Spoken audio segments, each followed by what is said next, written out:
Should you sell your home in 2025? If you're wondering if you should sell your home in 2025, but you think the market is a bit shifty, I'll tell you everything that you need to know to decide if it's a good idea to put your home on the market this year. Spoiler alert, it's a buyer's market right now, with lots of homes dropping their prices to stay competitive. I'll break down the pros and cons of selling right now, what you should consider before listing, when it might be a bad idea to sell, and when it might be a golden opportunity. Stick around because by the end, you'll have a clear game plan and a way to get personalized help from me. I'm Eric Mashew. I live and work in the East Valley, Arizona. If you need help with your personal sale or purchase, contact me through my website in the details down below. Comment on this page and don't forget to like and subscribe. All of this information is specific to the East Valley in Arizona. It will also apply generally to the greater Phoenix area, but make sure to tap into your local realtor if you have questions about a different part of the United States. If you don't have a realtor by you, let me know and I'll pass you on to a trusted realtor in my network. It's not easy to say what's happening in the East Valley right now, but for the effective things, you could say that it's a buyer's market. Even though inventory isn't up where we would like it to be in Arizona, buyers still have their pick when it comes to getting into a new home. And even though Arizona has seen a lot of prices drop to become competitive,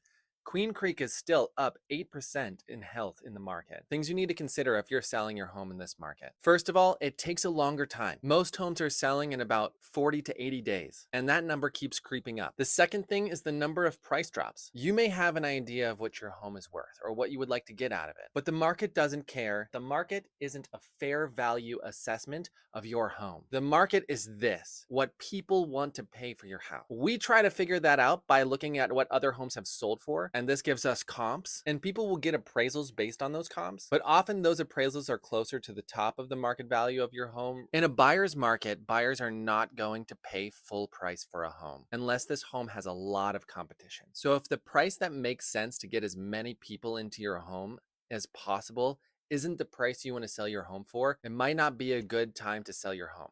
And I don't mean that you have to give your home away, but you do need to know whether you've been in your house for 2 years or 20 years, your home is not selling for the same price that it was a year and a half or 2 years ago. The third thing to consider is higher marketing costs. To grab people's attention, you might need to invest more in advertising or upgrades. And these usually come from realtors. So make sure you go through your realtor's marketing plan so that they're touching every single outlet where buyers could find your home, and that they have systems in place to make sure that those potential buyers are communicated with and all of your options are exhausted. Some key things to consider if you need to sell. Number one, your timeline. If you need to sell fast, you're going to need a sharper price. Putting your home at the top of the market is not going to attract the amount of buyers that you need to get rid of your home. And I say it like that because you do need to get rid of your home by a certain amount of time, as much as you would like to get the best price for it. If you can wait, feel free to hold out for a better offer. Home conditions. A fixer-upper might struggle in this market, especially if the photos aren't good. This is my quick and dirty guide to adjusting your home price for the condition of your home. If you just need paint and carpet, but you're not willing to do it, you want to adjust the price by about $10 a square foot according to your home. If you need to update the kitchen and bathrooms, raise that to about $15 a square foot. If your home hasn't been renovated since 1965 and it needs an entire gut job, you're going to want to raise that to about $25 a square foot. The other thing you need to consider is seasonal timing. Between March and May is one of the most popular seasons to sell in Arizona.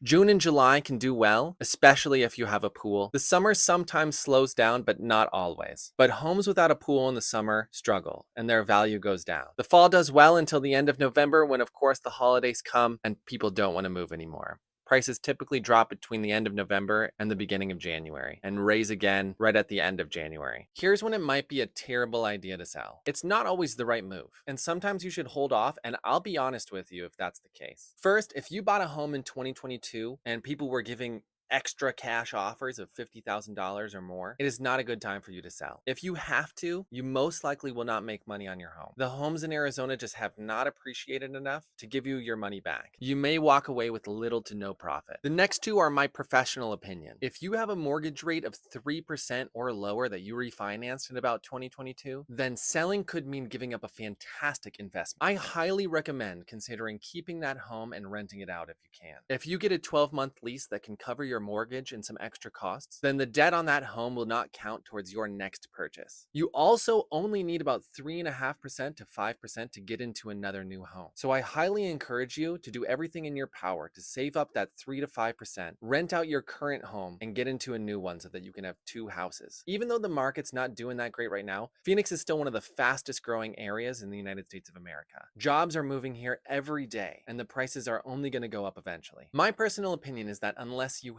have to move because your home is too small or too big or too far or in a bad neighborhood and you cannot move without selling your current home, then don't sell. Keep it as an investment and rent it out. Here's when it might be a great idea to sell. If you're one of those people who need to move and you live in a hot neighborhood in the East Valley, there are some areas, especially in Chandler and Gilbert, that are still selling for close to full price offers. And other parts of the valley, like Arcadia, Biltmore, Scottsdale, are also selling for high prices. Some homes are very attractive to people who are relocating also, like Eastmark and Mesa. Another good time to buy is if your home's already ready and you don't have to do any updates to make it happen. People are looking to move into the East Valley's family-friendly areas every single day. So work with a savvy realtor, do the little bit it takes to get your home ready, and move quickly. Third thing, a great time to sell is if you have to buy next. When you're also a buyer in a buyer's market, you get all of the advantages of being a buyer. And typically those can cancel out the disadvantages of being a seller, which means that even though it might not be the best market to sell your house, it ends up being a wash. The biggest thing to remember in this market is to not overprice your home. In a buyer's market,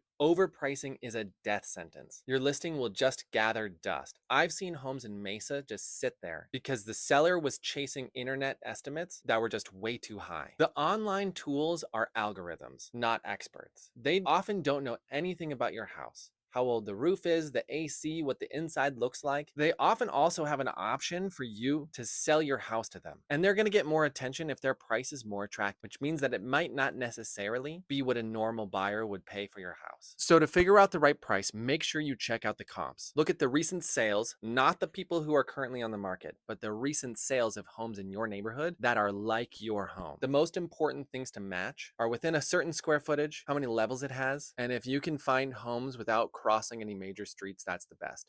If you want a full detailed list on how I personally do comps and figure out values of homes, comment comps down below. I'll send you a free PDF guide on how to do comps on your own house. Don't forget to factor in the condition and get expert help. You need to take the number that you get from the sales of your neighborhood and shape it into an invitation to people to come see your home. This takes market knowledge. In conclusion, selling in today's market takes strategy, but it's doable. It's a buyer's market, so just weigh the pros and cons and price smartly. Be patient if you can. And if you're wondering if selling or renting out your house makes sense, contact me. I rented out my first house with a 3% interest rate, and I'd be happy to help you with that as well. And of course, if you need help with your purchase or sale in the East Valley or the Phoenix metro area, contact me at my website down below in the description. Don't forget to like and subscribe, and I'll see you guys later.